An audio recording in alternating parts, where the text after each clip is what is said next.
मनुष्य का जीवन केवल उसके कर्मों पर चलता है। जैसा कर्म होता है वैसा उसका जीवन होता है।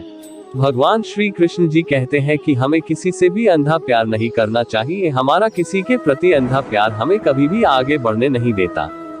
अधिक प्रेम भी व्यक्ति को अनुमान मन की कल्पना है और अनुभव जिंदगी का सबक है। सच्ची खुशी तभी होती है जब आपकी सोच, कथन और कर्म में समानता हो।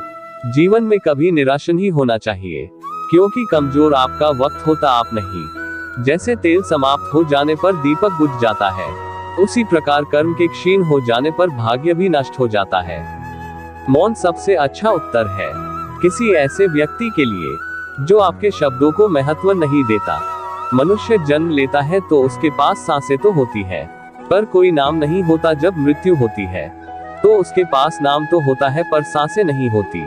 इसी सांस और नाम के बीच की यात्रा को जीवन कहते हैं। न किसी के अभाव में जियो, न किसी के प्रभाव में जियो। ये जिंदगी है, आपकी अपने स्वभाव में जियो।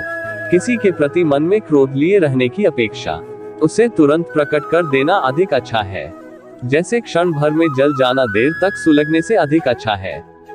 इंसान चाहे जितना भी खुद को व्यस्त रख ले, जिससे वो प्रेम करता है उसकी यादों से नहीं बच सकता है। समय कभी नहीं रुकता। आज यदि बुरा चल रहा है तो कल अवश्य अच्छा आएगा। आप केवल निस्वार्थ भाव से कर्म कीजिए और वही आपके हाथ में है। हमारी आस्था की परीक्षा तब होती है जब हम जो चाहे वो न मिले और फिर भी हमारे दिल से प्रभु के लिए शुक्रिया ही निकले। दया होनी चाहिए, कमजोरी नहीं, ज्ञान होना चाहिए, अहंकार नहीं। माता पिता बनना अत्यंत सुखद अनुभव है। उत्साह से जीवन जीना और स्वयं पर महारत हासिल करना खुशी देता है।